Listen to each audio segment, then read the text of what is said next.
Topping today's news, a fatal double shooting rocks the quaint community of Harbor Island, an alarming increase in mothers prostituting their daughters to help pay the bills, the opposition deputy leader criticizing the government's budget allocations, and a member of parliament for Fort Charlotte, Alfred Sears, set to bow out of frontline politics.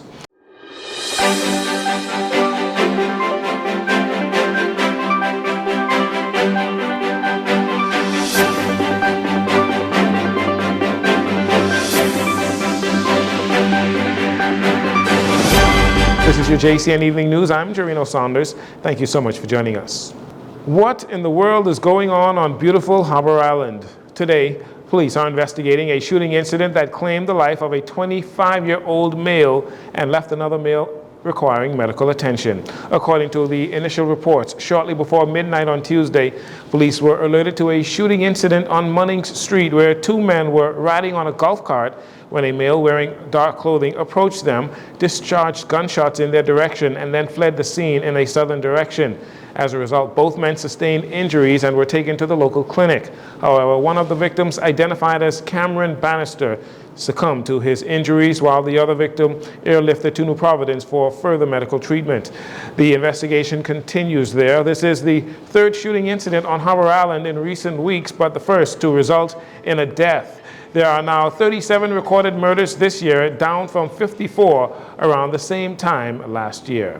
During debate on the budget, the minister responsible for social services, Miles LaRota, revealed some very disturbing issues that the Child Protection Unit is facing. One of the most alarming is the sexual exploitation of children, especially teen girls, by their own mother. The most alarming revelation coming out of this unit is reports of an increase in the number of commercial sexual exploitation, where mothers arrange transactional sex between their daughters and adult males in exchange for payments of household bills. These girls are between the ages of 14 and 16, Madam Speaker. We are destroying their lives, are being destroyed before they begin to live them. While the age of consent is 16, using a minor for sexual gratification of an adult constitutes prostitution and rape, which are criminal offenses and should be reported to the police. LaRota warned of the consequences of this saddening situation and shared what the public can do should you encounter or suspect children that may be subject to such circumstances. Rather than safeguarding our children, it assigns a price to their lives, reducing a precious child to a mere transaction, exchanging a small sum of money for their dignity. The resulting trauma is profound, with long-lasting emotional and psychological consequences. I therefore urge anyone who is aware of this heartbreaking reality or suspects a case of child abuse to contact the hotline at 711. Mr. LaRota said the Department of Labor will intensify its efforts to identify children who may be abused in this way and seek to punish any adults that are responsible. Opposition Deputy Leader Shannon Cartwright took the government to task on Tuesday during his budget communication. He said the government's budget is only good for a few, but Bahamians, it's not good for you. He accused the government of being dishonest when they told the Bahamian people that they have introduced no new taxes. A government that called taxing lazy, now they are viewed by the people as the most taxing, fee-increasing government in Bahamian history. Whether it's a levy, a fee, increase, it's a tax in real terms.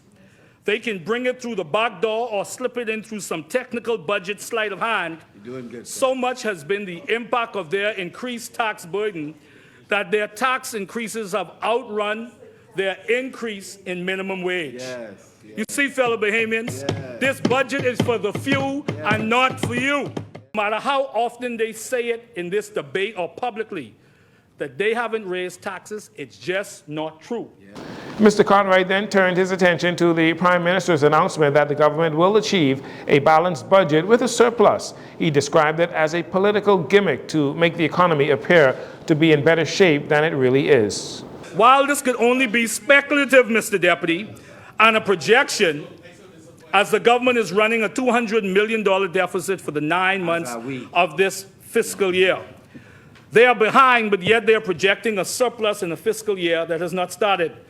The Bahamian people only see a surplus of more games, a surplus of more smoke and mirrors. And Mr. Deputy, you know, Mr. Deputy, you know, Mr. Gowenbo asked a very important question about this surplus. Where is the revenue? Where is the revenue coming from to achieve a surplus?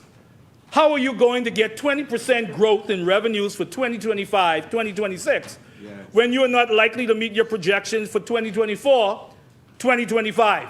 Questions the Bahamian people. How?